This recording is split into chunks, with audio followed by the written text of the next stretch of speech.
La ruta no estaba en ningún mapa, y aún así tenía señales, marcas en piedra, trapos atados a espinos y un silencio que parecía aprendido. Beatriz llegó al punto de encuentro con la ropa oliendo a gasoil y polvo viejo. El autocar la había dejado en una estación de paso donde nadie preguntaba, y desde allí se había movido con instrucciones escritas en papeles que se deshacían de tanto doblarlos. A esa hora, el aire era seco y cortante, y la luz del día ya había perdido el brillo limpio. Todo tenía una pátina descolorida, como si el sol también estuviera cansado de iluminar el mismo paisaje. Ángel la esperaba bajo una marquesina rota, con una mochila pequeña que parecía demasiado ligera para un trayecto de varios días. No se saludaron con efusividad. El lugar y la prisa no permitían gestos amplios. Bastó un reconocimiento rápido, una mirada que medía si el otro era real o una equivocación. Beatriz notó que Ángel tenía el borde de los labios reseco y una línea de suciedad incrustada en los nudillos, como si hubiera cavado o arrastrado algo con las manos. La furgoneta llegó sin matrícula delantera, con el parabrisas cubierto por una película de polvo. El conductor no bajó, solo abrió la puerta lateral y dejó ver un interior oscuro, un hueco con olor a plástico caliente y sudor. Beatriz subió con el cuerpo rígido, sintiendo cómo la tela de la mochila le raspaba la espalda. Ángel entró detrás. La puerta se cerró con un golpe seco, y el sonido pareció demasiado definitivo. El trayecto fue largo y mudo. La furgoneta avanzó por carreteras secundarias, luego por caminos de tierra, y finalmente por una pista pedregosa donde el vehículo saltaba como si la tierra quisiera expulsarlo. A través de una rendija, Beatriz vio un paisaje que cambiaba poco: lomas secas, matorral bajo, piedras blancas que brillaban como huesos al sol. La sensación de estar entrando en un lugar sin cobertura no era tecnológica, era física, una pérdida de conexión con todo lo que hace que un trayecto sea normal. Cuando por fin se detuvieron, el aire exterior golpeó como una pared caliente. Era una zona de piedras y maleza rala, sin estructuras, sin sombra útil. La luz caía vertical y dura. Un grupo pequeño esperaba allí, disperso, como si incluso reunirse fuera peligroso. Beatriz contó rostros sin detenerse en ninguno: ojos hundidos, labios agrietados, manos apretando botellas vacías como si fueran objetos sagrados. El conductor abrió la puerta y señaló con la barbilla hacia el terreno, hacia una línea de colinas. No hizo falta más. La puerta se cerró, la furgoneta dio media vuelta y el motor se alejó con rapidez, dejando tras de sí polvo y un silencio nuevo, más pesado. La ruta prohibida empezaba a pie. El primer tramo fue caminar sin orientación clara, siguiendo a una figura delantera que no se detenía. Beatriz notó que el grupo evitaba las crestas y prefería los bajos, las hendiduras del terreno, como si el paisaje tuviera ojos. Había rastros de pasos viejos, marcas en piedras, pequeñas señales hechas con tela atada a ramas secas. Cada señal parecía más una advertencia que una guía. Ángel caminaba cerca, a un lado, sin pegarse demasiado. Se movía con una economía de energía extraña, como si supiera que el cuerpo sería interrogado más tarde. Beatriz trató de beber poco, guardando el agua como quien guarda una salida. El sol hacía que el sudor no fuera alivio. El sudor se evaporaba antes de formar gotas, dejando sal en la piel como una segunda capa. Con el paso de las horas, el terreno cambió.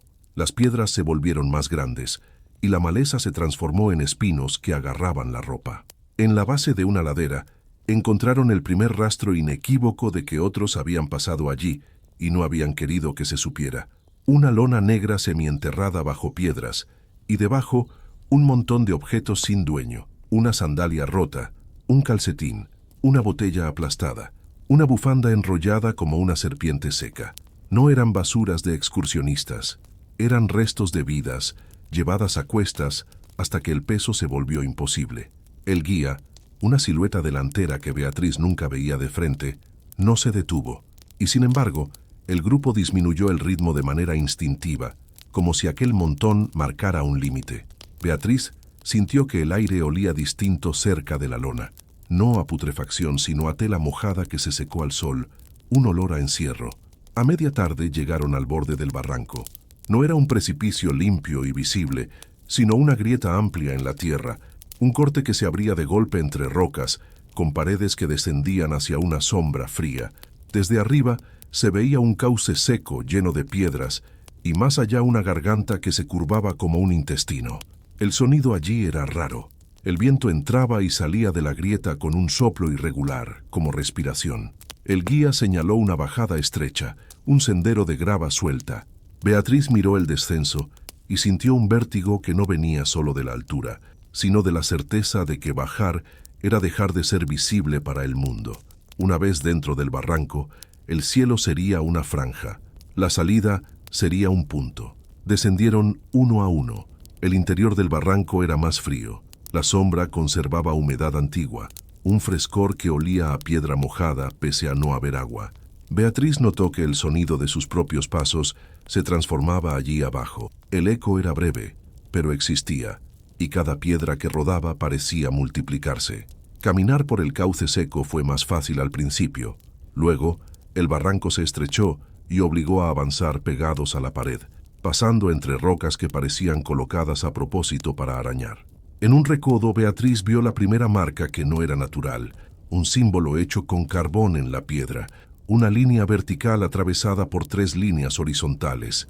Estaba a la altura de los ojos. El símbolo se repetía unos metros más adelante, y luego otra vez como si alguien hubiese marcado el ritmo del lugar. Ángel lo vio también. No dijo nada. Nadie lo dijo, pero el grupo lo notó, y el paso se volvió aún más rápido, como si la repetición de un signo en la roca fuera una vigilancia. Más adelante, en otra curva, aparecieron restos de fuego, ceniza vieja, piedras ennegrecidas, latas vacías, y al lado, algo que hizo que Beatriz sintiera un golpe seco en el estómago, un montón de ropa doblada con un cuidado absurdo, como si alguien hubiera querido dejarla bien antes de desaparecer. Encima de la ropa había una piedra grande, puesta como peso. El tejido estaba rígido, blanqueado por sal, y olía a humedad guardada. No parecía ropa abandonada por prisa, parecía ropa abandonada por elección. El guía se detuvo por primera vez, apenas unos segundos, y señaló la pared. Allí, a medio metro del suelo, había una abertura baja, un agujero natural en la roca que se internaba en oscuridad. Era estrecho, pero pasaba una persona. La boca del hueco tenía bordes gastados, como si muchas manos la hubieran tocado, y alrededor, en la piedra, se veían arañazos finos, marcas de uñas, como intentos repetidos de agarrarse. El grupo empezó a entrar, de uno en uno, agachándose. Beatriz sintió el aire cambiar al acercarse. Salía frío del agujero, un frío húmedo, más profundo que el del barranco. Olía a tierra cerrada, a musgo inexistente, a piedra sin sol. Cuando le tocó, se agachó y entró con la mochila rozando la roca. La oscuridad la tragó de inmediato. A sus espaldas, la luz del barranco se redujo a una franja. Delante, nada. El interior era un túnel natural, irregular, con suelo inclinado y paredes que sudaban humedad. El tacto de la roca era resbaladizo.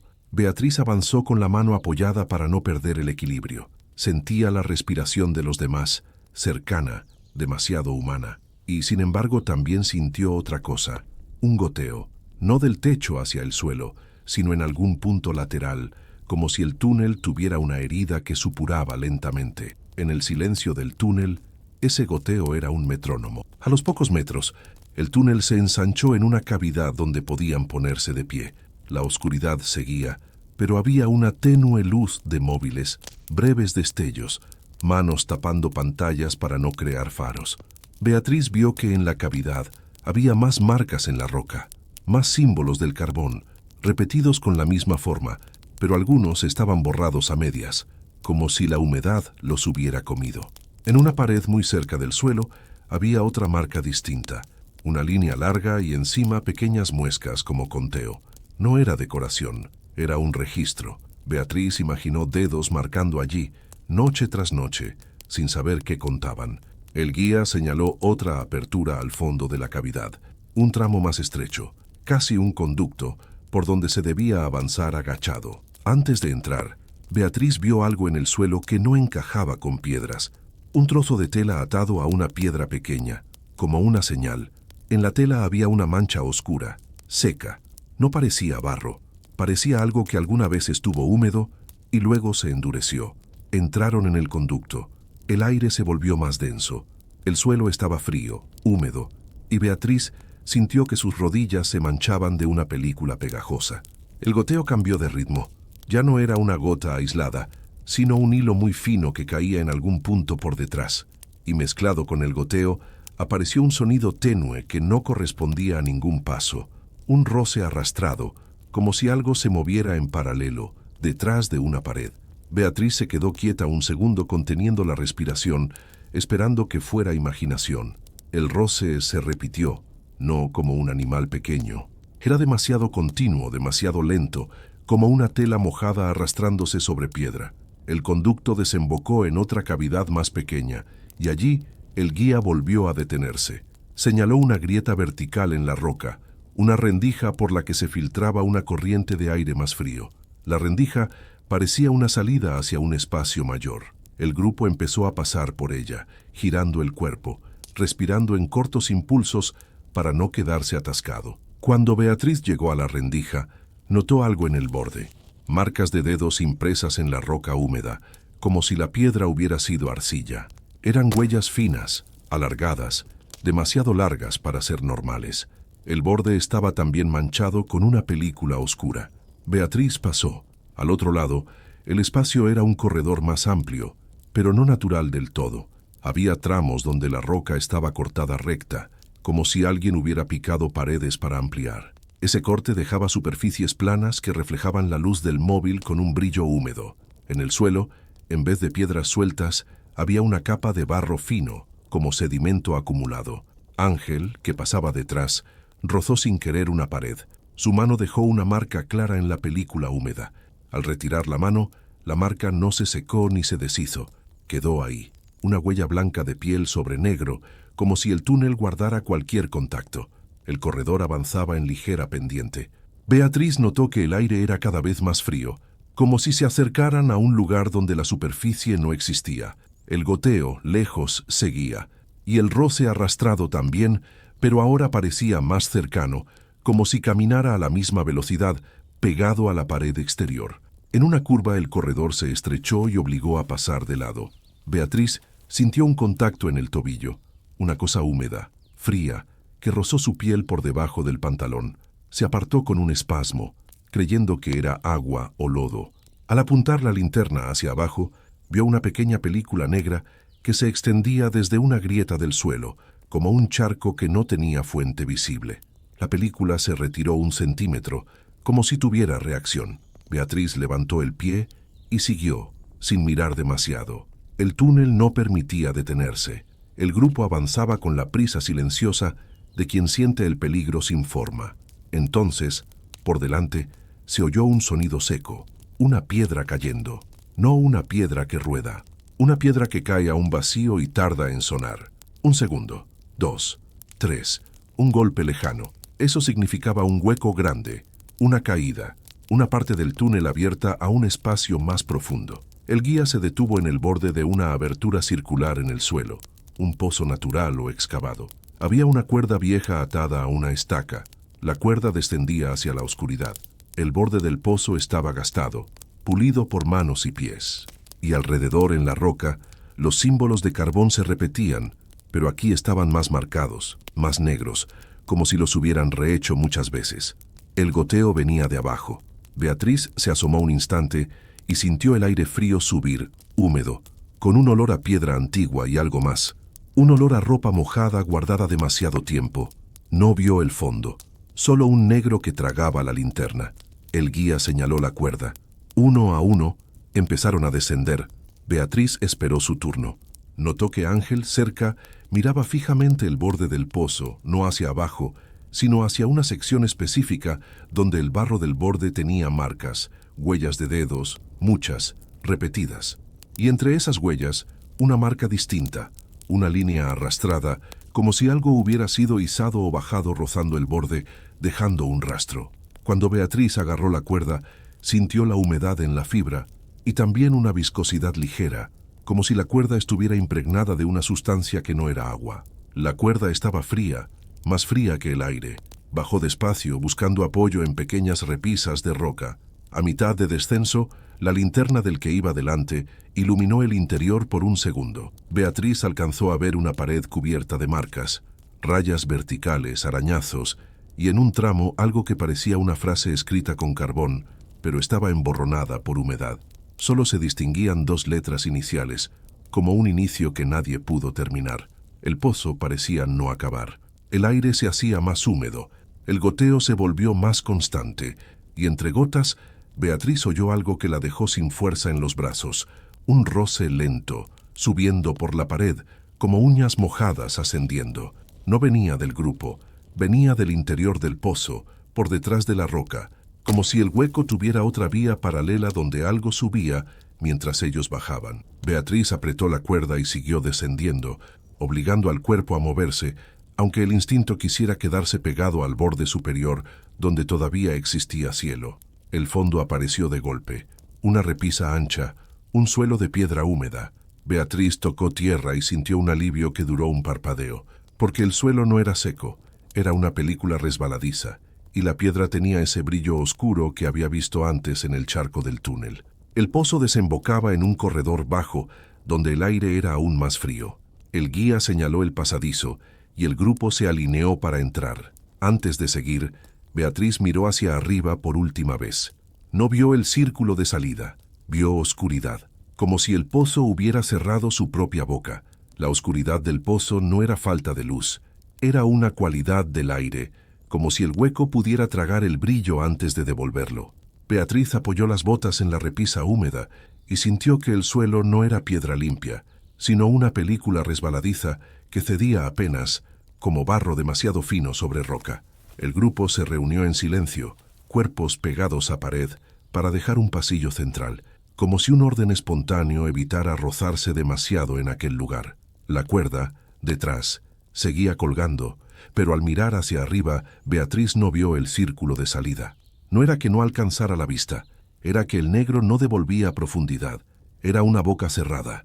Ángel estaba cerca, respirando con los labios apenas abiertos, sin hacer ruido. Su mano aún llevaba la marca húmeda de la pared del túnel, una huella clara sobre el brillo oscuro. Cuando se la frotó en el pantalón, la marca no desapareció. Se extendió un poco, como si el tejido hubiera absorbido tinta. El guía señaló el corredor bajo, sin decir nada. Era una abertura rectangular, demasiado regular en los bordes para ser natural. Parecía un corte hecho con herramientas, pero viejo, ablandado por humedad. Beatriz se agachó para entrar y notó que el aire dentro era más frío, pero no de cueva normal. Era un frío húmedo pesado, con un olor dulce y agrio que recordaba a ropa mojada guardada en un saco cerrado durante semanas. El corredor obligaba a caminar encorvados. Las paredes estaban tan cerca que rozaban la mochila a cada paso, y ese roce producía un sonido suave, como tela húmeda contra piedra. El goteo era constante, pero no caía desde arriba. Beatriz lo oyó a su derecha, a la altura del hombro, como si el agua se formara en la pared y descendiera en hilos finos. A los pocos metros, el pasillo se ensanchó ligeramente y el suelo cambió de textura. Ya no eran piedras sueltas, era una capa de barro oscuro, uniforme, con huellas antiguas impresas. Huellas de botas, sí, pero también huellas de manos, marcas de dedos arrastrados como si mucha gente hubiera gateado allí cuando caminar no era posible. Algunas marcas eran muy antiguas, casi borradas. Otras se veían recientes, con bordes nítidos, como si hubieran sido impresas hace poco. Beatriz intentó no mirarlas demasiado, pero el barro parecía pedir atención. La luz tenue de los móviles reflejaba un brillo verdoso en la superficie, y ese brillo hacía que las marcas parecieran moverse cuando el haz se desplazaba. Una persona delante resbaló un poco, no cayó, pero el pie patinó, y al recuperar apoyo dejó una marca nueva en el barro, un trazo curvo, fresco, que se rellenó de humedad en segundos. Beatriz vio cómo el barro curaba la herida, cubriéndola con una película oscura, como si el suelo no quisiera conservar señales humanas nuevas, o como si quisiera absorberlas. El corredor terminó en una cámara más amplia, pero no era una sala de cueva con estalactitas.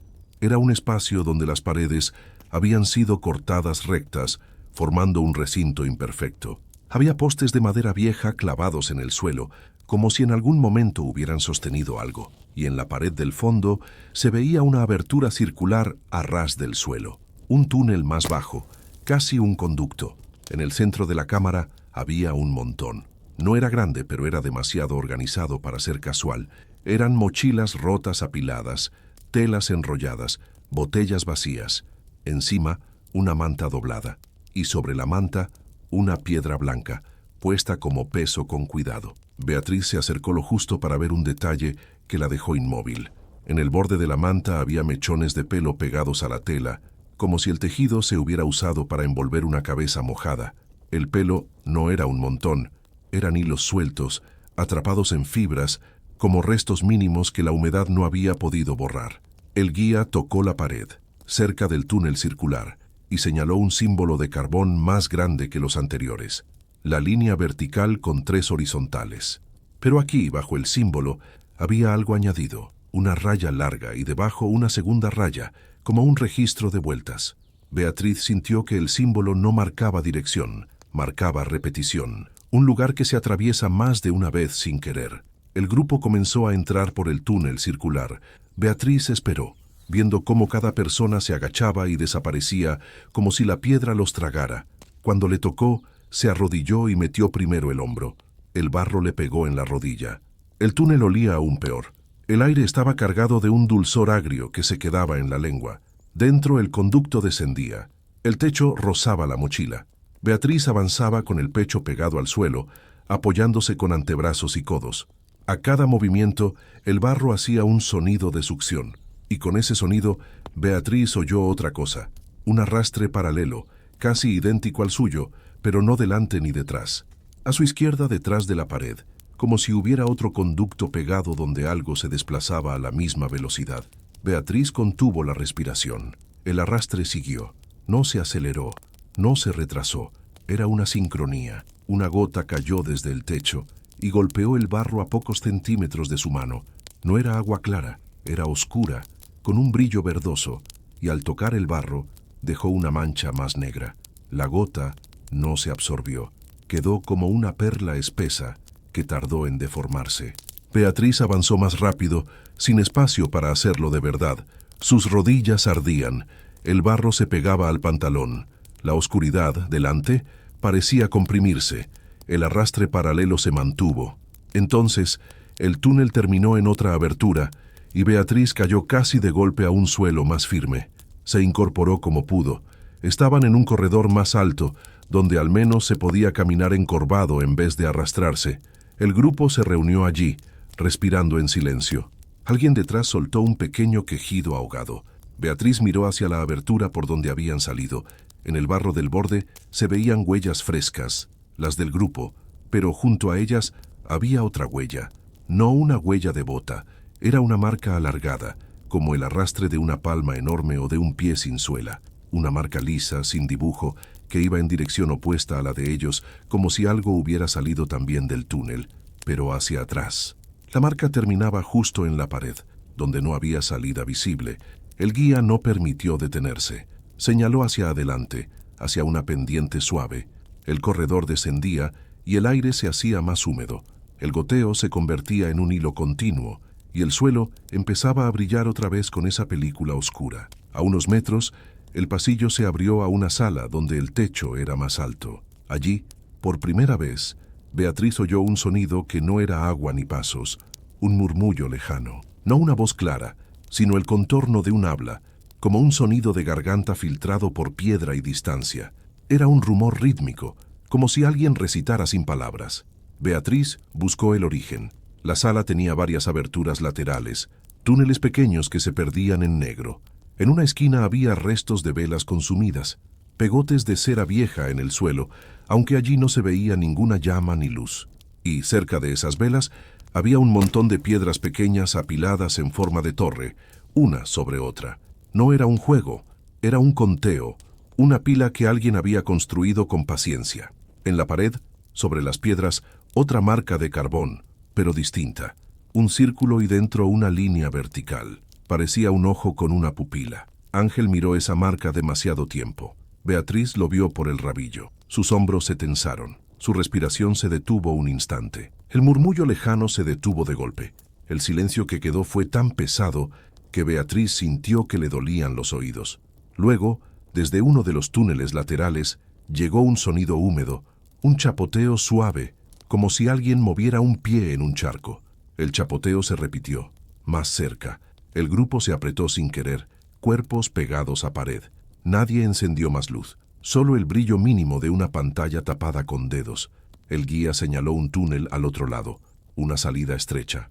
El grupo empezó a moverse hacia allí con rapidez contenida. Beatriz siguió, con el corazón golpeándole las costillas. El chapoteo se aceleró.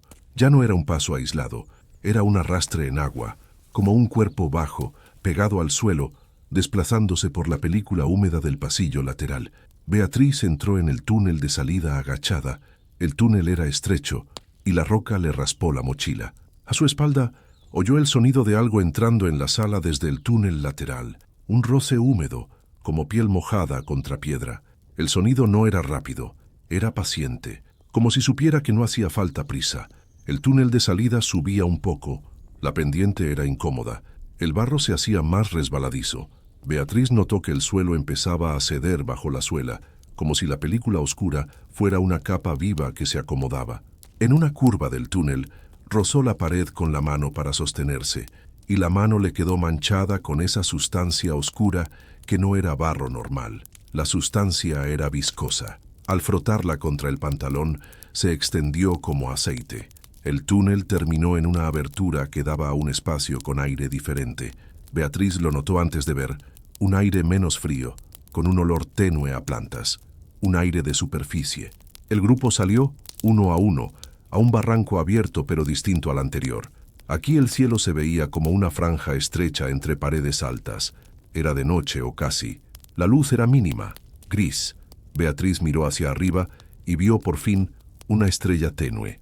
La visión fue tan inesperada que le hizo daño en el pecho, pero el alivio duró poco, porque al mirar el suelo del barranco, Beatriz vio algo que el lugar había escondido dentro. Marcas oscuras en la piedra, surcos de arrastre y en un tramo, huellas de pies descalzos impresas en barro seco. Huellas pequeñas, muchas, que no iban hacia adelante, iban en círculos, como si alguien hubiese caminado allí sin encontrar salida.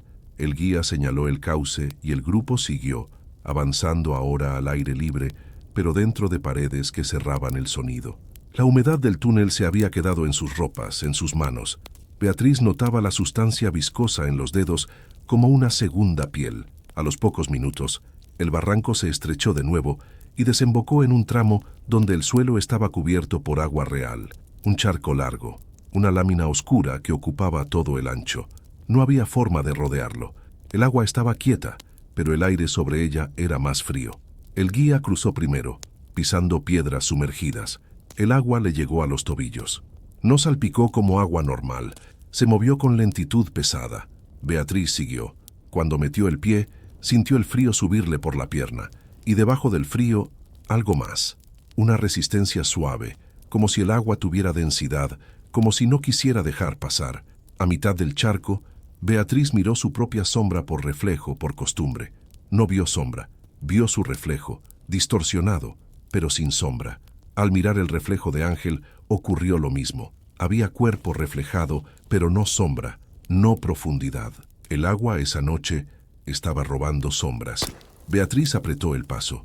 La lámina oscura se agitó un poco, y en esa agitación vio una forma breve bajo la superficie. Una silueta alargada moviéndose en paralelo, como algo nadando sin levantar ola. Salieron del charco y siguieron. El grupo caminaba más rápido, sin hablar. El barranco se abría hacia un terreno más llano. Se veía a lo lejos una línea de arbustos y más allá, una loma. Entonces, detrás, desde el charco, se oyó un chapoteo lento. No era el grupo, ya todos habían cruzado. El chapoteo sonó otra vez como un pie entrando en agua, y luego un arrastre húmedo sobre piedra, como si algo hubiera salido del charco y estuviera siguiendo el cauce. Beatriz no miró atrás, pero notó algo peor. Al avanzar, su sombra no volvió a aparecer en la piedra seca, no por la falta de luz, por ausencia. El barranco les había tomado la sombra y con ella una parte del permiso para ser vistos como humanos en el mundo de fuera. La noche no empezó con oscuridad, sino con un aguacero tan constante que la frontera entre cielo y tierra se volvió una sola cosa en movimiento. Almudena llevaba horas en una pista de barro donde los coches ya no eran coches, sino sombras detenidas con los faros apagados para no llamar a nadie. El campamento improvisado era un conjunto de lonas tensadas entre troncos, plásticos sujetos con cuerdas y mantas que colgaban como pieles mojadas. La lluvia caía con una insistencia que no daba tregua y convertía el suelo en una pasta que se pegaba a las botas y las volvía pesadas, como si cada paso fuera una decisión revisada por el terreno. A su lado, Bruno vigilaba sin mirar a un punto fijo. Observaba el borde del bosque, los claros, la línea donde la pista desaparecía entre árboles. Tenía la cara marcada por el agua y el barro seco de días anteriores, como una capa de trabajo que no se quitaba ni al dormir. Almudena lo había encontrado por la misma vía por la que se encuentra todo en esas rutas. Alguien lo nombró, alguien dijo, él sabe. Alguien señaló una dirección sin prometer nada. Desde entonces, Bruno estaba ahí, cerca pero no pegado, con el gesto de quien mide distancias incluso cuando no hay mapa. La ruta prohibida de esa noche no era un camino único. Era una sucesión de decisiones pequeñas que evitaban lo evidente. No seguir el camino ancho, no cruzar por el puente, no pasar bajo la torre de alta tensión, no acercarse a la carretera asfaltada que parecía una salvación. En la lluvia, lo obvio brillaba demasiado. Almudena apretaba una bolsa de plástico contra el pecho para proteger papeles y un móvil muerto. No había cobertura allí.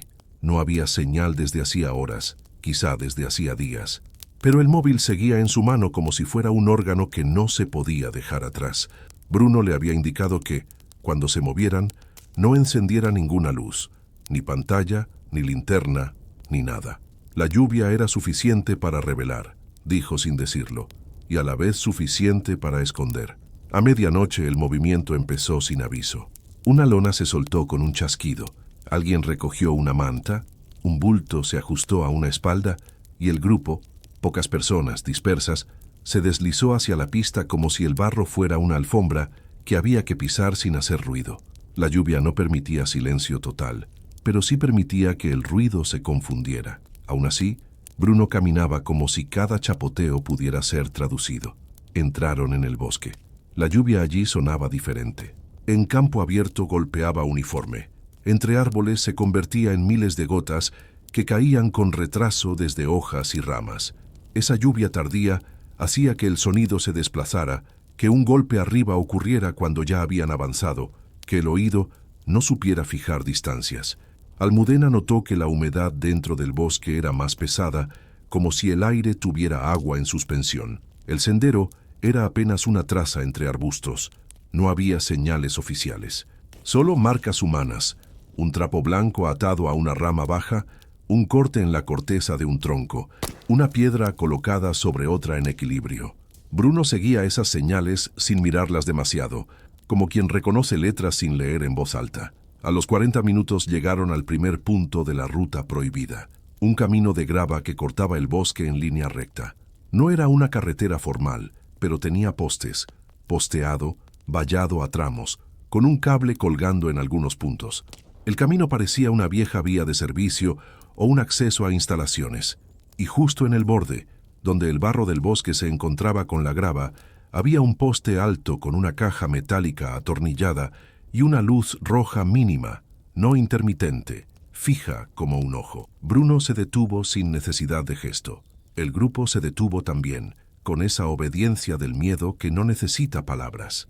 Almudena miró el poste y notó algo extraño. La lluvia no lo mojaba igual. El agua caía sobre el metal, y en vez de resbalar y gotear, parecía pegarse, formando una película uniforme que no caía, como si el poste estuviera cubierto por algo que retenía el agua.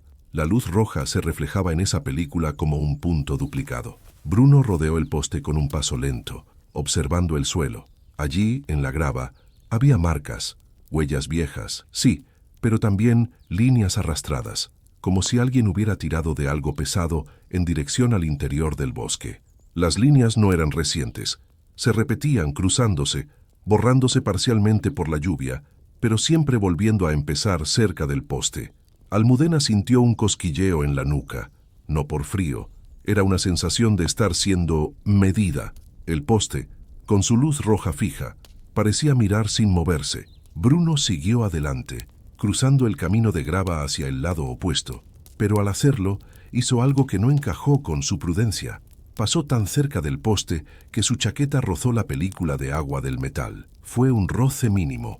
Aún así, Almudena lo vio porque la chaqueta de Bruno dejó una marca oscura, como un trazo de tinta, en la manga. No era barro, era una mancha que se extendió un poco y luego se estabilizó, como si el tejido hubiera absorbido una humedad distinta. Bruno miró la mancha un segundo, sin sorpresa visible, y siguió. El grupo cruzó el camino de grava y volvió a entrar al bosque por un paso estrecho. La lluvia continuaba. Los árboles oscuros cerraban el cielo.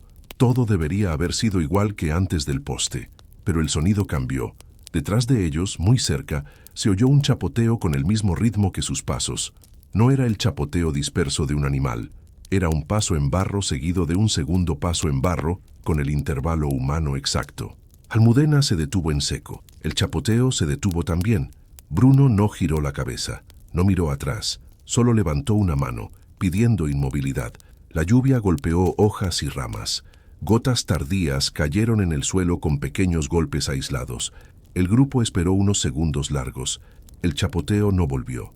Bruno reanudó la marcha, y el chapoteo reanudó la suya, justo detrás, con la misma cadencia. Almudena apretó los dientes y siguió sin mirar atrás. Sentía el barro succionando las botas, sentía el aire frío, sentía el agua corriendo por la nuca, y por encima de todo, sentía un acompañamiento invisible, pasos que la copiaban. Bruno cambió de dirección, tomando un sendero lateral más estrecho. El grupo lo siguió. El chapoteo detrás cambió también sin retraso. La sincronía era demasiado perfecta para ser distancia real. Parecía un espejo en barro. A los pocos minutos, el sendero desembocó en una zona más abierta del bosque, un claro pequeño donde el suelo se volvía más rocoso y el agua corría en hilos entre piedras.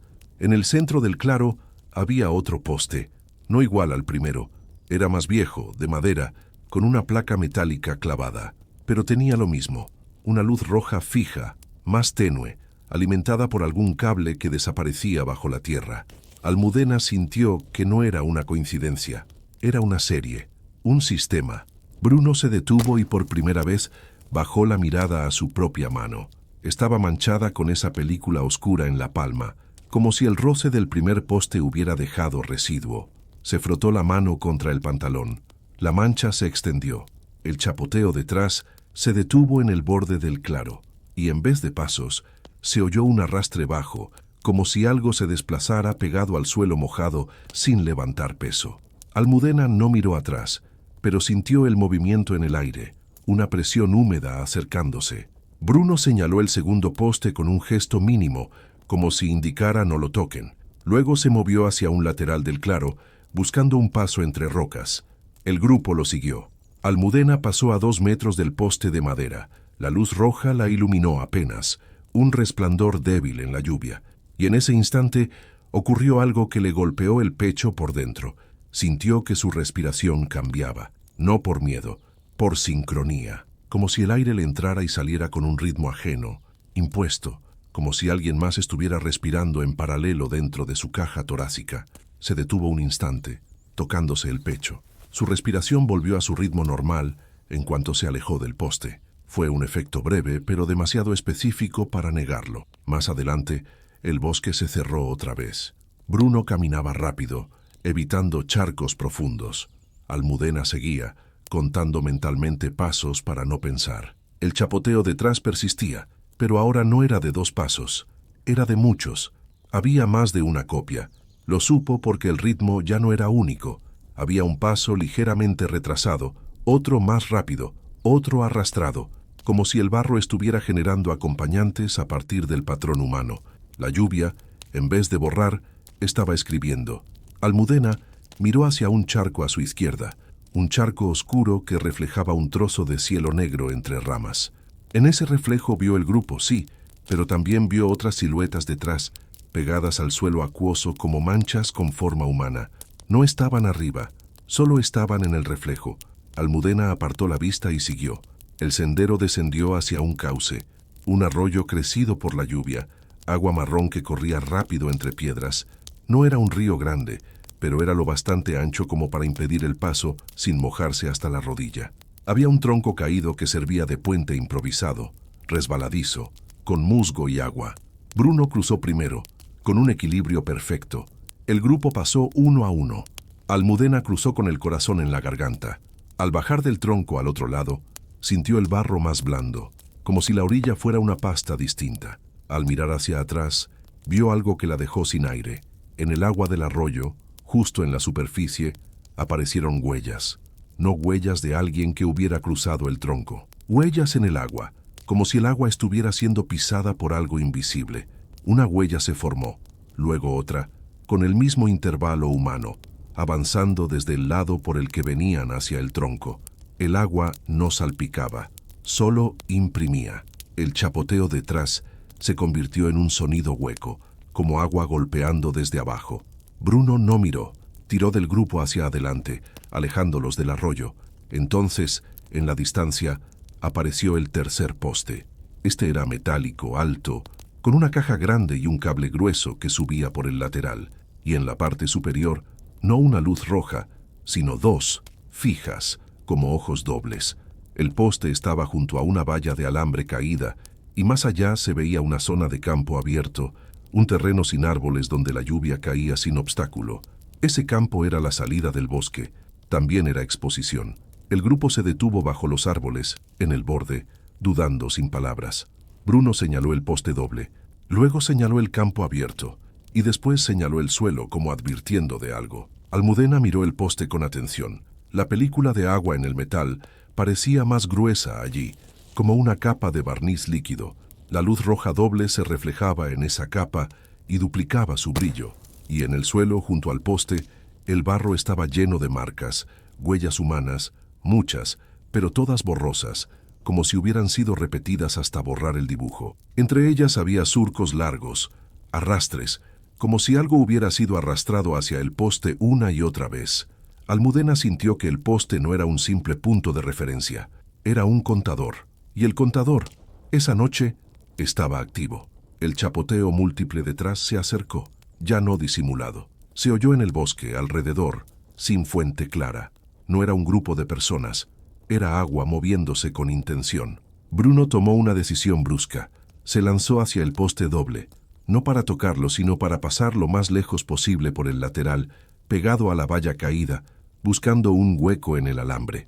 El grupo lo siguió, empujándose, resbalando. Almudena pasó por el hueco y sintió un pinchazo en el brazo. El alambre le rasgó la manga. Miró la herida. La sangre era poca, pero al mezclarse con la lluvia, la gota roja se diluyó y se volvió oscura, casi negra. El agua la tragó demasiado rápido. En ese instante, el poste doble emitió un sonido, no un pitido, un clic seco como un interruptor, y las dos luces rojas parpadearon una sola vez. Luego volvieron a quedar fijas. Almudena sintió que su respiración se acoplaba de nuevo, como si algo marcara el ritmo desde fuera. Un 1-2 interno, una cadencia ajena. Bruno apretó la mandíbula y aceleró hacia el campo abierto. El grupo salió del bosque. En cuanto pisaron el campo, la lluvia los golpeó con más fuerza, sin árboles que la rompieran. El barro allí era más profundo. Las botas se hundían. Los pasos se volvían pesados. El chapoteo detrás, en el borde del bosque, se transformó en un sonido diferente. No pasos en tierra, sino un arrastre por agua, como si algo se deslizara por el límite. Almudena miró al suelo por un instante, al barro bajo sus pies. Vio sus huellas, las de Bruno, las del grupo, y vio otras huellas formándose a su lado al mismo tiempo, con el mismo peso aparente, como si caminara acompañada por copias. Las huellas nuevas eran más largas, más estrechas, y, a medida que avanzaban, se volvían más firmes, como si el barro aceptara su forma. Bruno no miró atrás. Señaló una línea de arbustos a lo lejos. El campo parecía interminable, pero al menos no había más postes. Aún, Almudena sintió que el agua le pesaba en el pelo, en la ropa, en los huesos. Y detrás de ese peso, sintió una presencia pegada al suelo, moviéndose bajo la lluvia, copiando, aprendiendo, porque cada vez que ella respiraba, el aire a su espalda parecía respirar también, con medio latido de retraso. La lluvia sobre el campo abierto no caía en gotas, caía en láminas, como si el cielo estuviera vaciándose con prisa para borrar huellas antes de que se fijaran. Almudena avanzaba detrás de Bruno, con el barro agarrándole los tobillos como manos blandas. Cada paso requería arrancar la bota del suelo con un tirón corto, y ese tirón producía un sonido de succión que la lluvia no lograba tapar del todo. La ropa pesaba, la piel ardía por el frío y la humedad, y la herida del alambre en el brazo seguía abierta con un escozor constante. La sangre ya no era roja, se había mezclado con el agua y con el barro, y se había vuelto una mancha oscura que se extendía por la manga como una tinta. El campo no tenía sombras útiles. Las farolas quedaban lejos, dispersas, y los pocos postes que se veían en la distancia no eran postes de ruta, sino líneas eléctricas que el viento hacía vibrar con un zumbido bajo. Aún así, la noche estaba llena de puntos de luz, reflejos de gotas en el aire, pequeños destellos sobre charcos, brillos en la película de agua que cubría el barro como una piel. Esa piel era lo peor. El suelo no era firme, era una superficie que parecía aprender formas bajo los pies. Bruno se movía hacia una línea de arbustos que recortaba la oscuridad.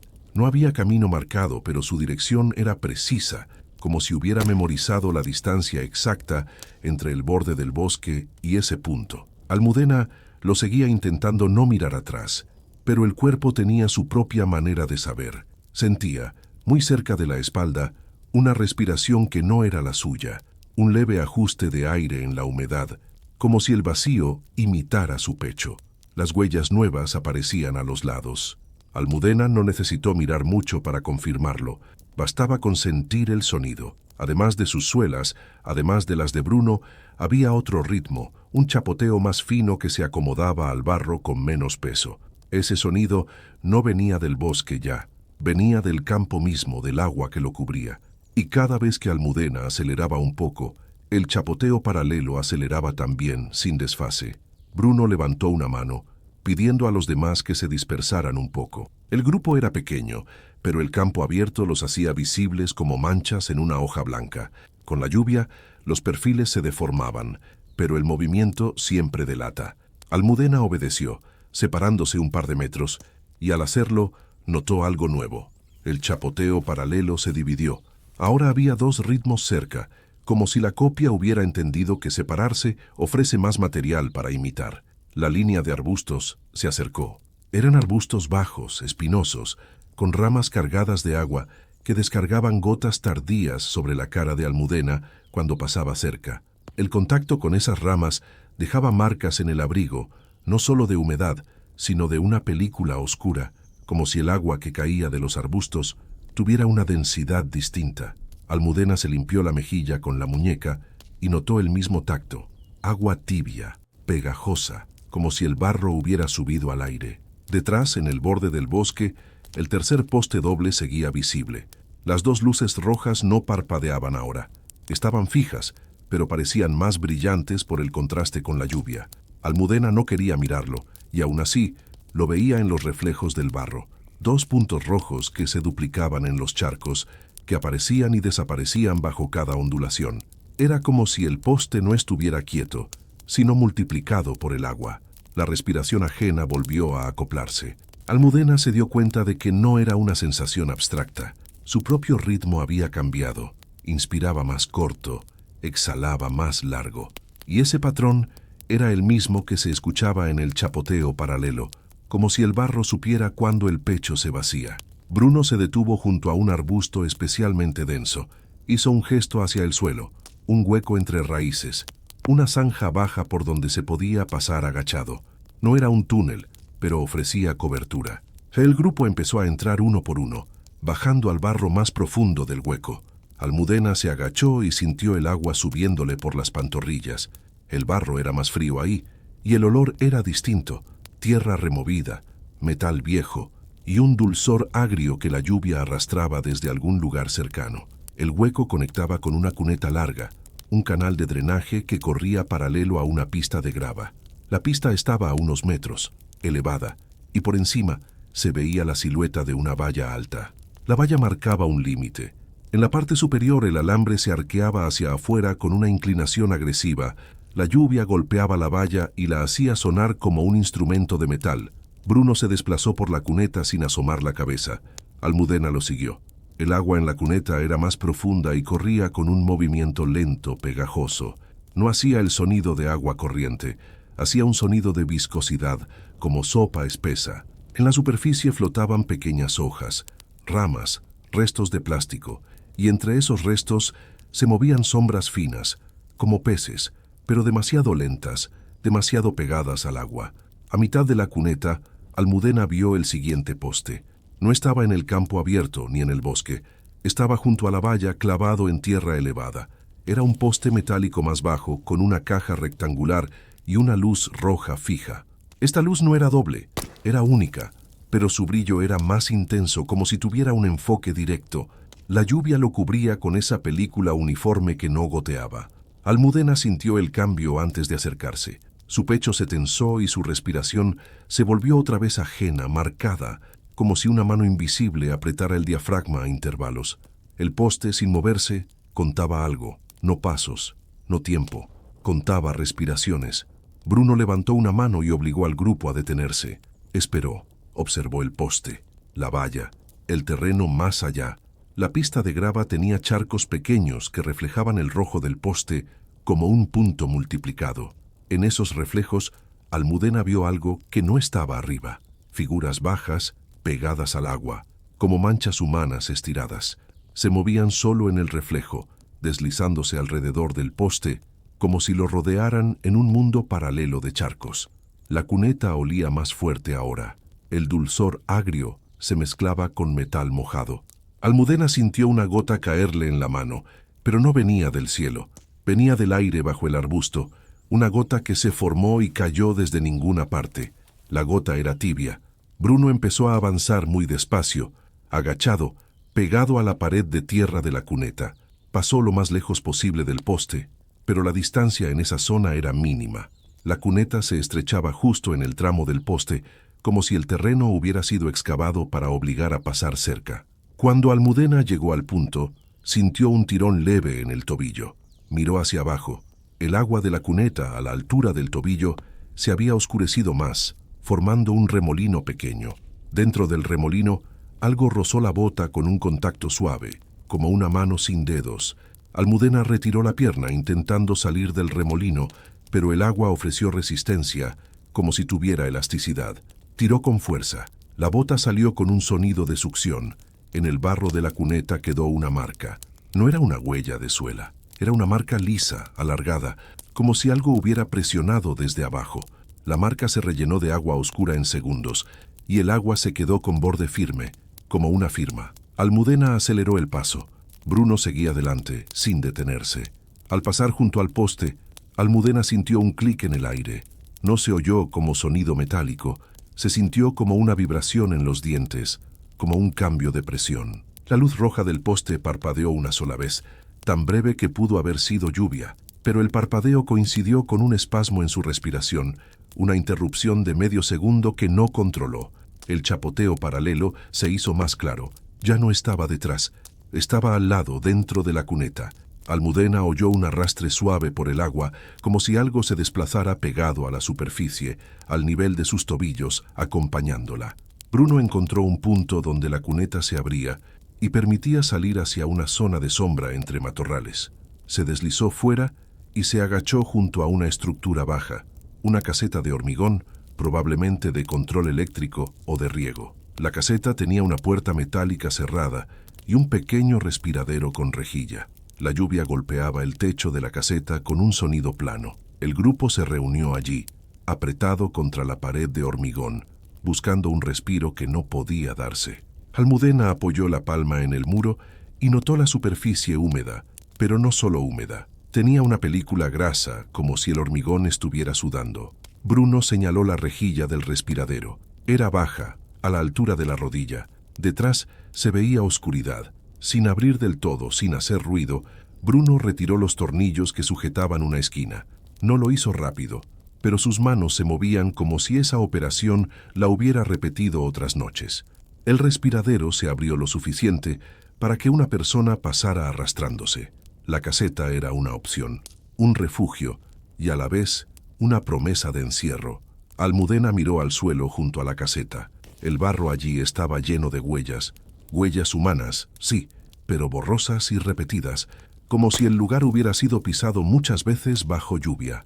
Y, entre las huellas, había marcas de manos y rodillas, como si varios hubieran tenido que entrar arrastrándose. Eso no era raro en una ruta prohibida.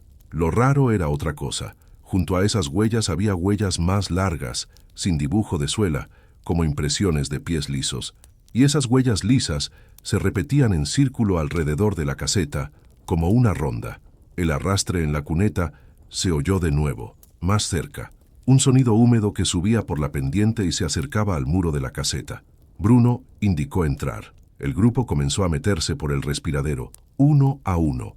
Almudena se agachó, apoyó los codos en el barro y avanzó hacia la abertura. La rejilla raspó la mochila. Dentro olía a cable y humedad, un olor a metal mojado encerrado.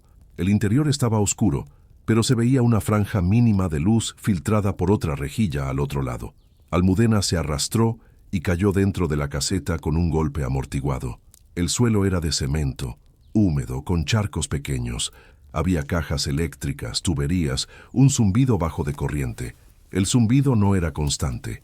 Tenía pulsos como si el lugar respirara eléctricamente. Bruno entró después y con él los demás. Cuando el último se metió, Bruno recolocó la rejilla desde dentro lo mejor que pudo, dejando una ranura mínima por donde entraba aire. Almudena se apoyó en una tubería y notó la vibración bajo la palma. El zumbido de la caseta se acoplaba al ritmo de su respiración, como si el lugar ya la hubiera registrado. Cada inhalación parecía coincidir con un pequeño aumento de vibración. Fuera, la lluvia seguía. Dentro, el silencio era otro, un silencio de máquinas y agua filtrándose. Entonces, el sonido exterior cambió. Se oyó un chapoteo en el barro junto a la caseta, muy cerca, como si alguien hubiera llegado a la pared de hormigón. Luego, un roce, como si algo húmedo se pegara al muro. Después un golpe suave en el respiradero, desde fuera. No fue fuerte, fue un toque, como una prueba de material. 1. Pausa. 2. El patrón no era humano, pero imitaba una intención. Almudena contuvo la respiración. Bruno también. Los demás se quedaron inmóviles, con el cuerpo encogido, intentando no producir vapor. El golpe en el respiradero se repitió, esta vez con más insistencia, un toque que recorrió la rejilla, como dedos mojados deslizándose por metal. La ranura por donde entraba aire dejó pasar un olor dulce y agrio más fuerte, como agua estancada mezclada con algo vivo. En el exterior, junto al muro, el chapoteo se transformó en un arrastre continuo, como si algo se moviera pegado al suelo y al muro a la vez.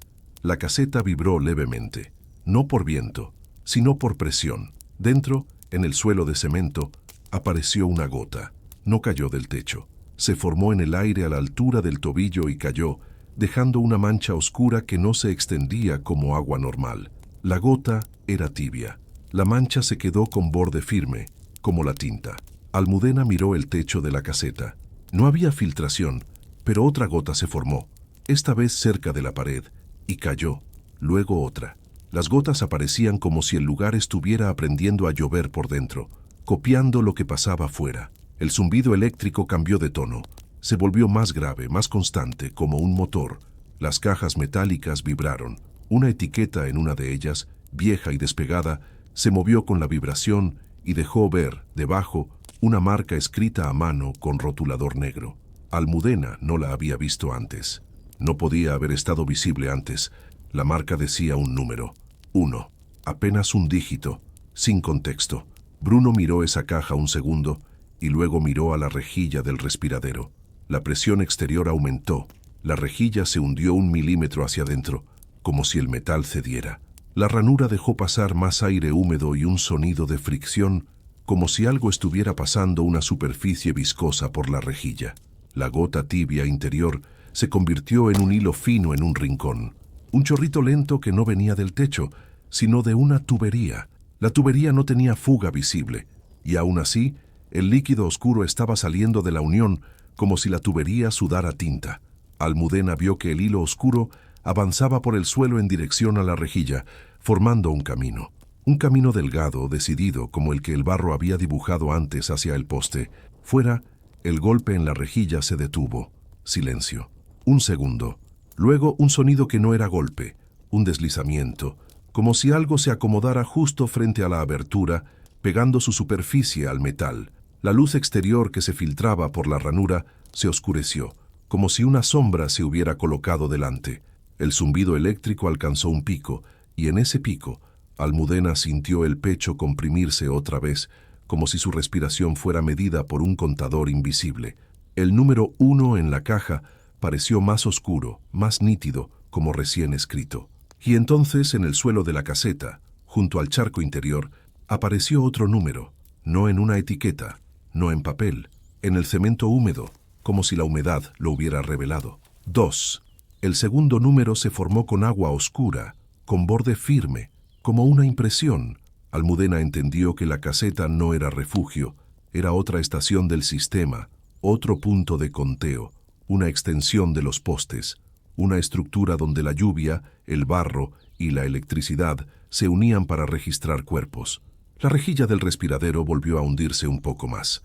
Un roce húmedo se coló por la ranura, como un dedo líquido intentando entrar, y el hilo oscuro del suelo, desde dentro, alcanzó la base de la rejilla, subiendo por el metal con lentitud pegajosa, como si el interior también intentara salir. La caseta estaba quedando cerrada por fuera y por dentro a la vez. La ruta prohibida no se anunciaba con señales ni con alambradas. Se reconocía por la forma en que el suelo parecía recién limpiado, como si alguien lo hubiera peinado para que ningún paso quedara entero. Berta llegó a la casa de paso con los labios cuarteados y el olor del mar metido en la ropa, aunque el mar quedaba lejos. Había atravesado estaciones, descampados, naves vacías y taxis que no miran a la cara. Había dormido poco y siempre con un ojo abierto, no por costumbre heroica, sino porque el cuerpo aprende rápido lo que el mundo exige. La lluvia de la tarde había dejado charcos sucios en los bordillos, pero allí, en el barrio sin nombre, el agua ya no era agua. Era una película que pegaba el polvo al suelo y oscurecía las baldosas como si la noche quisiera adelantarse. La casa de paso era una vivienda vieja sin rótulos, con una puerta de metal abollada y un timbre sin sonido. En el interior, el aire olía a humedad y a detergente barato. Había colchones en el suelo, bolsas apiladas, ropa colgada en sillas. La luz era pobre, y aún así parecía demasiado para aquel lugar. Una bombilla sin pantalla que convertía las sombras en manchas duras. Julio la esperaba en un rincón apoyado contra una pared donde la pintura se había levantado en láminas. No destacaba por nada, salvo por la manera en que se mantenía quieto, como si el movimiento fuera un gasto que solo se permitía cuando era imprescindible. Su mochila era pequeña, compacta, sin colgajos. El barro seco en sus botas formaba una costra irregular, y en las uñas llevaba una línea oscura, como si hubiera raspado piedra o sal durante días. No hubo presentación ceremonial. Bastó un reconocimiento rápido, una comprobación silenciosa. Berta notó el detalle que nadie mencionaba en voz alta. En la muñeca de Julio, bajo la manga, había una marca clara, una línea blanquecina que parecía quemadura antigua, como si la piel hubiese sido tocada por algo frío y químico. La salida ocurrió cuando la ciudad empezó a vaciarse de sonido. El grupo era mínimo, y eso no era una ventaja por romanticismo de clandestinidad, era una necesidad. En las rutas prohibidas, la multitud es un faro.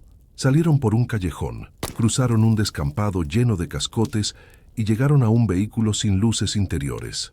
El trayecto posterior fue una suma de curvas, frenadas sin explicación, tramos de asfalto y tramos de tierra donde el coche vibraba como si fuera a desarmarse. Berta no vio el paisaje durante mucho tiempo, solo sombras por la ventanilla y de vez en cuando el destello de una farola aislada que no iluminaba nada más que polvo suspendido. En algún momento, el aire cambió. Se volvió más seco, más frío. El olor a ciudad desapareció.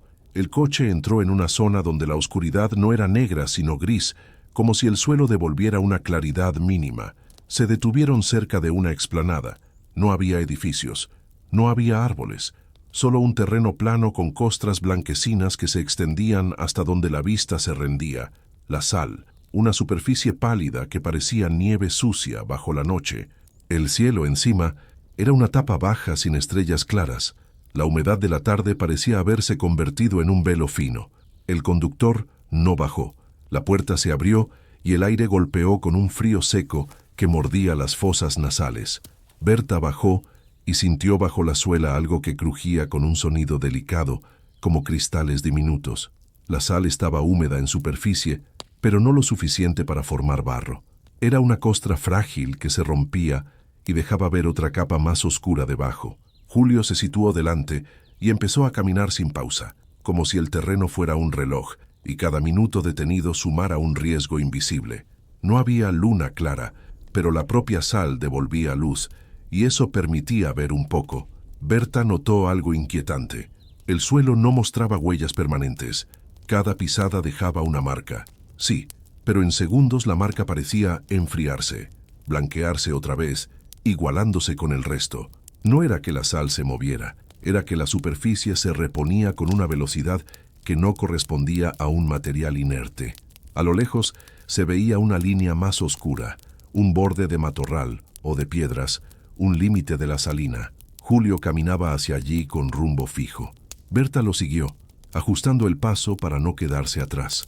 Cada vez que levantaba el pie, el crujido de la sal sonaba como una respiración corta del suelo. A mitad de la explanada, Julio se detuvo por primera vez. No levantó la mano ni hizo gesto grande. Solo bajó la cabeza y miró al suelo con atención. Berta imitó el gesto, sin saber por qué. Allí, en la costra blanca, se veían pequeñas marcas, puntos alineados, como si alguien hubiese pinchado la sal con un palo. No eran huellas de suela, eran señales mínimas tan discretas que solo se veían porque la luz de la sal las delataba. Julio avanzó siguiendo esa línea de puntos. Berta notó otro detalle. El viento, que al principio parecía normal, tenía pulsos. No soplaba continuo. Venía en ráfagas cortas, como exhalaciones, y cada exhalación hacía que la superficie de la sal brillara de manera distinta, como si el terreno respirara con el aire. Más adelante, encontraron el primer objeto, una botella de plástico medio enterrada, aplastada, con cristales de sal pegados como escarcha. Berta la vio y sintió un nudo en el estómago porque la botella era reciente, y aún así estaba integrada en el suelo como si llevara meses allí. A 1 metro, una zapatilla sin cordones, rígida, blanqueada. No había resto de ropa alrededor, ni mochila, ni nada. Solo esos objetos sueltos, como migas dejadas para quien siga la ruta. Julio no los tocó, pasó de largo. La segunda zona de señales no eran puntos. Eran trazos finos, líneas arrastradas en la sal formando pequeñas flechas, casi imperceptibles. Berta vio que esas flechas no apuntaban hacia el borde oscuro directamente, sino hacia una depresión leve en el terreno, una zona donde la sal parecía menos blanca y más gris. Al acercarse, Berta sintió el cambio de consistencia. La costra crujió diferente, más húmeda, como una galleta vieja que se rompe sobre un líquido. Su pie se hundió 1 centímetro más de lo normal. Julio cambió de rumbo de inmediato, rodeando la depresión sin necesidad de indicación. La zona gris no era un charco visible, pero el aire sobre ella estaba más frío y olía a metal, como si la humedad allí llevara algo disuelto. Berta rodeó la depresión y notó que, al mirar atrás, sus huellas ya no estaban. No era exageración. Se distinguía el rastro de Julio unos pasos más, y luego nada. Un suelo uniformemente pálido, sin historia. El camino se borraba con una eficacia impersonal. Siguieron. El borde oscuro se acercaba. Eran piedras y arbustos bajos, una franja irregular que cortaba la planicie. Al llegar, el terreno cambió otra vez. La sal dejó paso a tierra dura con costras blancas, como si la sal se hubiera filtrado allí también. Las piedras estaban cubiertas por una película brillante, y al tocarlas con la suela, la sensación era resbaladiza, como hielo fino. Julio condujo a Berta por un paso estrecho entre rocas.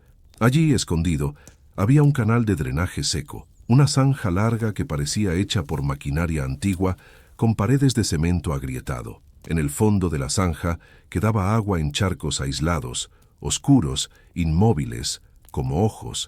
El sonido de los pasos cambió al entrar en la zanja. Ya no crujía la sal. Sonaba a goma mojada contra cemento, a pequeñas succiones cuando la bota tocaba lodo.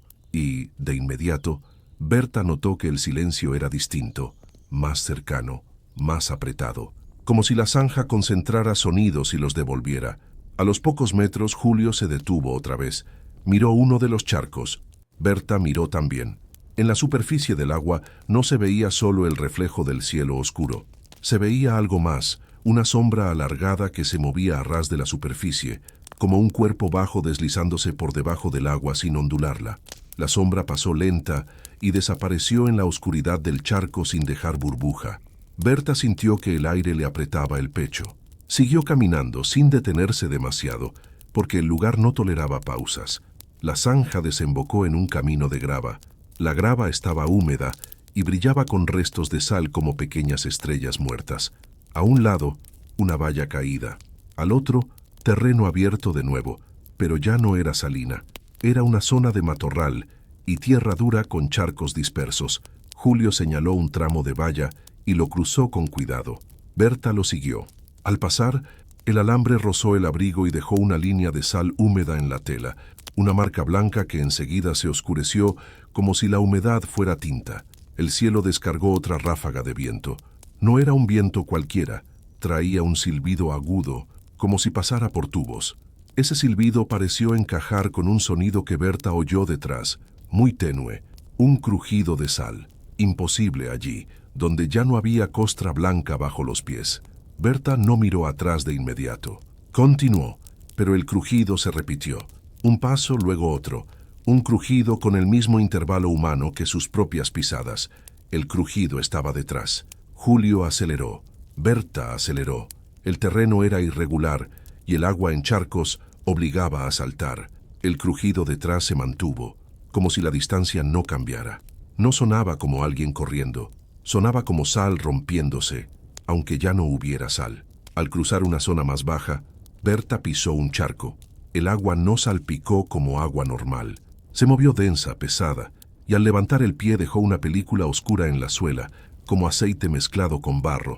Berta siguió, pero notó la sensación pegajosa con cada paso. Julio la condujo hacia una estructura baja, casi invisible en la noche. Un refugio de cemento. Una caseta vieja sin puerta, semienterrada en la tierra. Era un rectángulo oscuro con un hueco de entrada, y dentro el aire parecía más seco, pero olía a hierro. Entraron. El interior era pequeño, con paredes llenas de marcas, rayas verticales, arañazos, nombres escritos a medias y borrados por humedad. Berta no se detuvo a leer, pero su ojo captó lo suficiente para sentir la intención. Muchos habían intentado dejar registro, y el lugar había intentado borrarlo. Los nombres estaban tachados por sal, por mojo, por capas de pintura descascarada. En el suelo de la caseta, el barro formaba una película fina. Dentro de esa película había huellas antiguas, muchas, superpuestas. Algunas eran de bota, otras eran lisas, sin dibujo, demasiado largas, como si hubieran sido impresas por algo sin suela. Julio se agachó y tocó el barro con la punta de los dedos. Se quedó con una mancha oscura. Al frotarla contra el pantalón, la mancha se extendió como tinta. Fuera, el crujido de sal se acercó y se transformó en un sonido distinto, un arrastre húmedo sobre tierra. La caseta vibró muy levemente, como si una ráfaga de viento la golpeara, pero el viento afuera no era tan fuerte. El arrastre volvió a sonar, más cerca, justo al borde del hueco de entrada, como si algo se acomodara en el umbral sin entrar. Berta contuvo la respiración, no por cálculo, sino por instinto. Notó algo peor. El aire dentro de la caseta se humedecía, aunque afuera el viento era seco. Pequeñas gotas empezaron a aparecer en el interior, no cayendo del techo, sino formándose en el aire a la altura de los tobillos y cayendo al suelo con un sonido pesado. Una gota cayó, luego otra. Las gotas eran tibias. Berta sintió una gota en la muñeca. Se la limpió con la manga. La manga quedó manchada con una marca oscura que no se secaba. Julio levantó la vista hacia la pared del fondo. Allí había un símbolo dibujado con carbón, más reciente que los demás. Una línea vertical atravesada por 3 líneas horizontales. Bajo el símbolo, un número.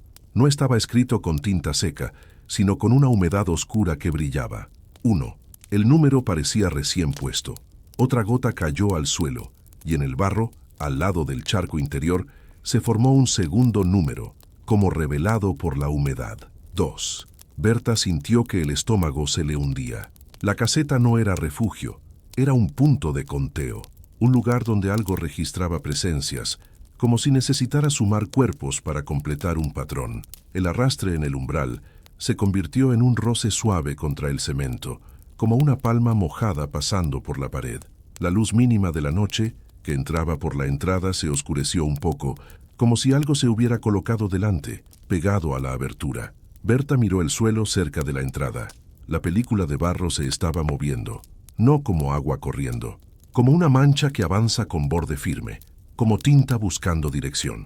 La mancha entró desde el umbral y se extendió hacia el centro de la caseta con una lentitud pegajosa. Donde avanzaba, el barro se volvía más oscuro y el brillo de la humedad parecía verdoso. Julio dio un paso atrás. Berta hizo lo mismo. La mancha llegó a una huella antigua en el barro y al tocarla, la huella pareció rellenarse, como si el barro reconociera la forma y quisiera conservarla. Luego la mancha se deslizó hacia otra huella, una huella lisa, y la rellenó también. Era como si el suelo estuviera reconstruyendo un camino a partir de pasos viejos. Fuera, el viento sopló otra ráfaga y con ella volvió el crujido de sal. Ya no era un sonido detrás, era un sonido alrededor, como si la costra blanca estuviera rompiéndose en un círculo invisible alrededor de la caseta, aunque allí no hubiera sal. Berta notó que el aire se enfriaba. Las gotas tibias siguieron cayendo dentro, formando un charco interior más oscuro. En la superficie del charco, la luz mínima del exterior no se reflejaba como debería. Era un espejo negro que parecía tragar brillo, y en ese espejo, Berta vio algo que no estaba en la caseta. Vio una planicie de sal blanca bajo la noche, y en el centro, dos figuras caminando, ella y Julio, recortados. Pero algo faltaba, no tenían sombra, y detrás de ellos, pegada a la superficie, una franja oscura los seguía como un charco móvil, acercándose sin prisa. La imagen en el charco tembló. El arrastre en el umbral dejó de sonar. La oscuridad delante de la entrada se densificó, como si una masa se pegara al hueco, y en el barro del suelo, junto al 2, empezó a formarse otra cifra, lenta, como si alguien escribiera con agua negra desde dentro de la tierra. La cifra que empezaba a formarse en el barro no parecía escrita, parecía revelada, como si el suelo tuviera memoria y alguien estuviera rascando esa memoria con agua negra. Berta se quedó clavada, con el peso del abrigo mojado tirándole de los hombros, mirando cómo el trazo húmedo avanzaba en el suelo cerca del 2. La línea era oscura, con borde firme, y se movía con una lentitud pegajosa que no correspondía a ninguna filtración. No era barro que se escurre, era una tinta que decide. Julio retrocedió un paso más hasta tocar la pared con la espalda. Su respiración era corta. En la caseta, el aire se humedecía sin que hubiera lluvia cayendo del techo.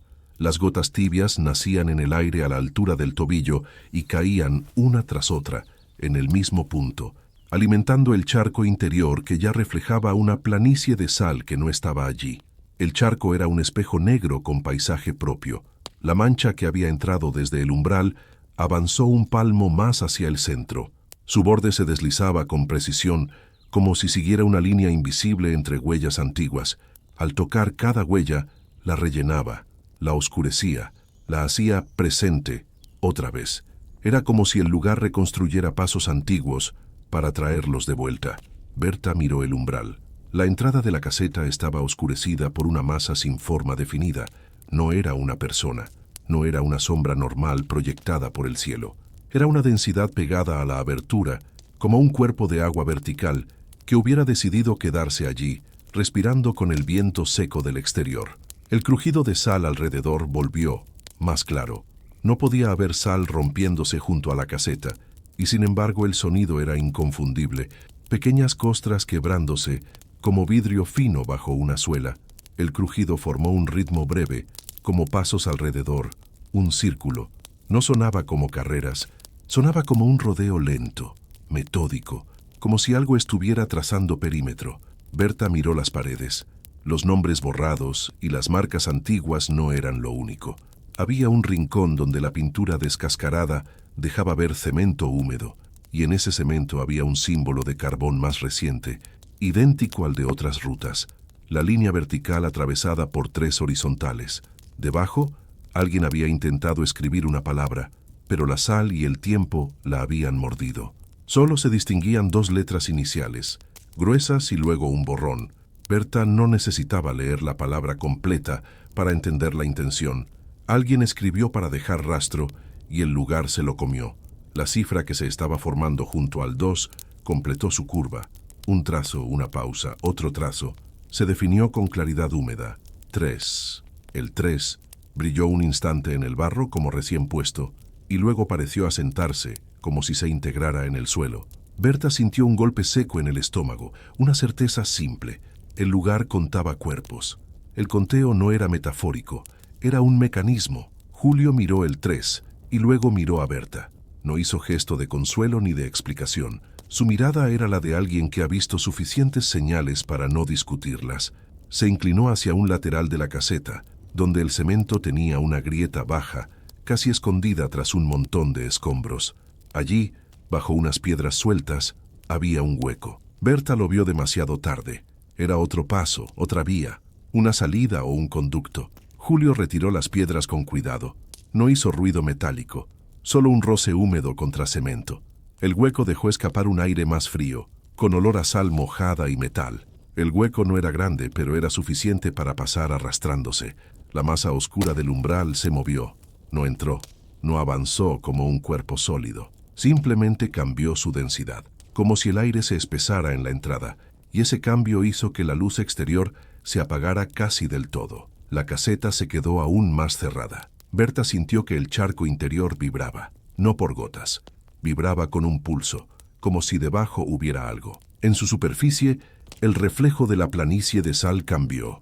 La franja oscura que perseguía a las 2 figuras se acercó más, y dentro de esa franja se distinguieron contornos como brazos largos, como manos sin dedos, arrastrándose. Julio se metió primero por el hueco, encorvado, empujando la mochila. Berta lo siguió. Al bajar al hueco, el barro le manchó las rodillas con una película oscura. El tacto era pegajoso, como aceite mezclado con tierra. El hueco descendía a un conducto estrecho, con paredes frías. Al arrastrarse, Berta oyó el sonido exterior amortiguado, el crujido de sal alrededor, como pasos. Luego, un roce suave en el cemento de la caseta, como una palma mojada recorriendo la pared. Después, un golpe leve sobre el respiradero, no fuerte, más bien una prueba de material. 1. Pausa. 2. La misma cadencia imperfecta, deliberada. Berta avanzó más rápido, raspándose el codo. El conducto era bajo, con el suelo cubierto por una capa fina de sal húmeda que crujía con cada movimiento. El crujido estaba allí dentro. La sal había entrado también.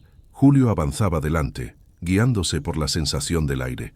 De vez en cuando se detenía un segundo como escuchando. Berta lo imitaba, conteniendo el aliento. En esas pausas, lo que se oía era un goteo, pero no un goteo de agua clara.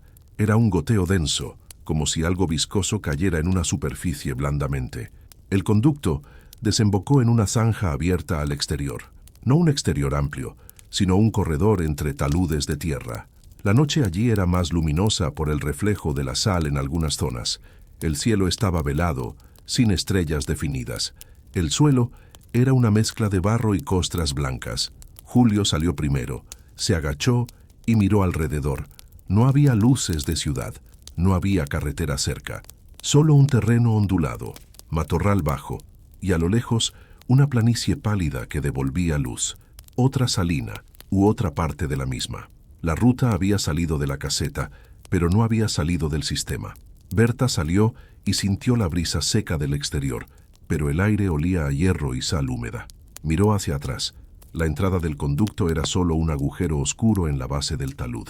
No se veía la caseta desde allí. Julio señaló hacia un lado, hacia un cauce seco que bajaba entre piedras.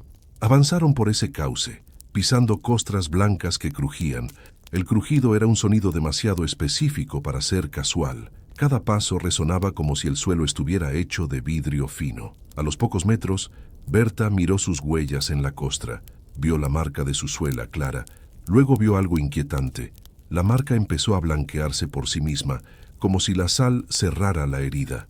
En menos de 10 segundos, la huella se volvió borrosa, luego casi invisible.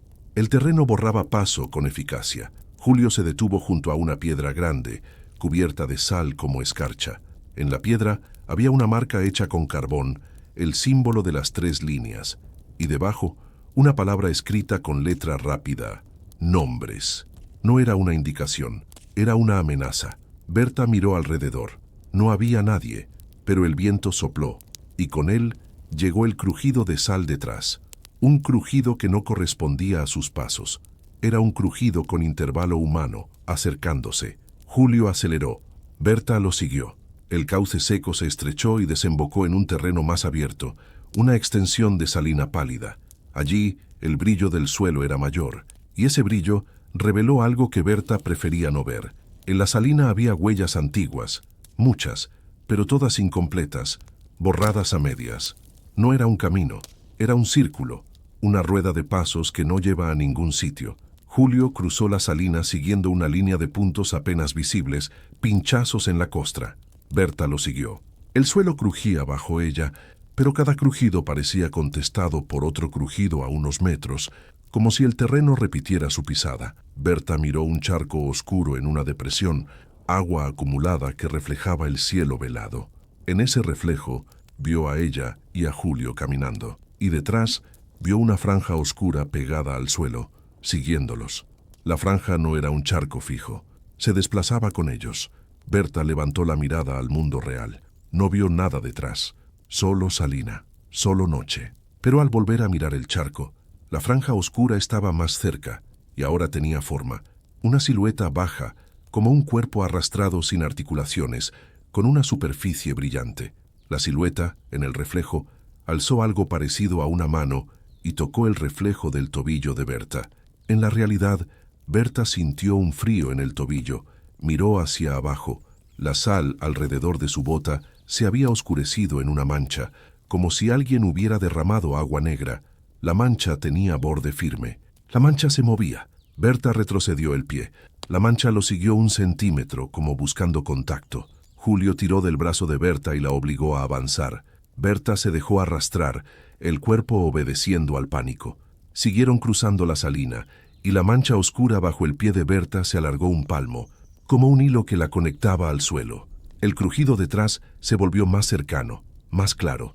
Era un crujido múltiple, como varios pasos.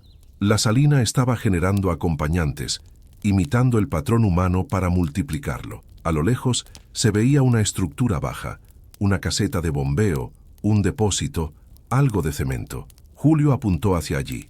Berta lo siguió, sintiendo el hilo oscuro bajo su bota pegado como una baba. Cuando llegaron a la estructura, vieron la puerta, metálica, con una placa oxidada y un candado viejo. Julio tiró del candado. No cedió. Berta miró alrededor buscando otra entrada. En la base del muro había una rejilla baja, como respiradero. La rejilla estaba húmeda por dentro, como si algo hubiera condensado agua. Y en el marco se veía una marca con carbón, el símbolo de las 3 líneas. Debajo, otro número, no en metal, no pintado, formado por humedad oscura en el cemento. 3. El mismo número que en la caseta anterior. Berta sintió que su garganta se cerraba. El conteo no era de un lugar concreto, era del sistema, y ella ya estaba dentro del número. Julio intentó forzar la rejilla. El metal chirrió. El sonido viajó por la salina como un grito. El crujido detrás se detuvo un instante, como si escuchara. Entonces, desde el suelo, justo al lado de la bota de Berta, la mancha oscura se ensanchó y formó una cifra en la costra blanca, como escrita con agua negra. 4. El número apareció con lentitud, trazo a trazo, y al completarse, el viento cambió. Trajo un olor dulce y agrio, el mismo olor de lugares cerrados y húmedos. Y el crujido detrás reanudó su marcha, más rápido. Berta comprendió que el conteo se alimentaba de presencia. Cada estación sumaba. Cada refugio era un punto de registro. Y la salina, que borraba nombres y huellas, conservaba solo los números. El charco cercano, en el reflejo, mostró otra cosa por un instante. No la salina, sino una fila de rostros borrosos sin rasgos, mirando hacia una puerta que nunca se abre. La imagen se apagó, pero dejó un frío en los dientes. Julio soltó la rejilla y señaló hacia el lateral de la estructura, donde el muro se unía con tierra. Allí había un hueco estrecho, un canal de drenaje semienterrado, suficiente para meterse arrastrándose. Era otra salida, siempre baja, siempre humillante, siempre a ras del suelo. Berta se agachó para entrar y sintió el hilo oscuro bajo su bota estirarse, resistirse, como si el suelo no quisiera soltarla. Tiró. El hilo se alargó más, pegajoso. Al dar el primer paso hacia el canal, la mancha oscura dejó en la sal una huella que no era de suela. Era una huella lisa, alargada, como si algo hubiera apoyado allí antes que ella. El crujido detrás estaba ya cerca, como pasos múltiples alrededor de la estructura. Berta se metió en el canal con el cuerpo rígido, sintiendo la sal húmeda pegándose a las rodillas. Julio entró detrás. El canal olía a metal y agua vieja. El suelo crujía con cada arrastre. Y mientras avanzaban por la oscuridad baja, Berta oyó algo que no provenía de la salina, un susurro en el propio material del canal, como si el cemento hablara con boca mojada. No fue una frase completa, fue solo una palabra, repetida con cadencia de goteo. 4. La palabra se arrastró por el conducto como un eco, y detrás de ellos, en la salina, el crujido continuó, ya no buscando su huella, sino copiando su número.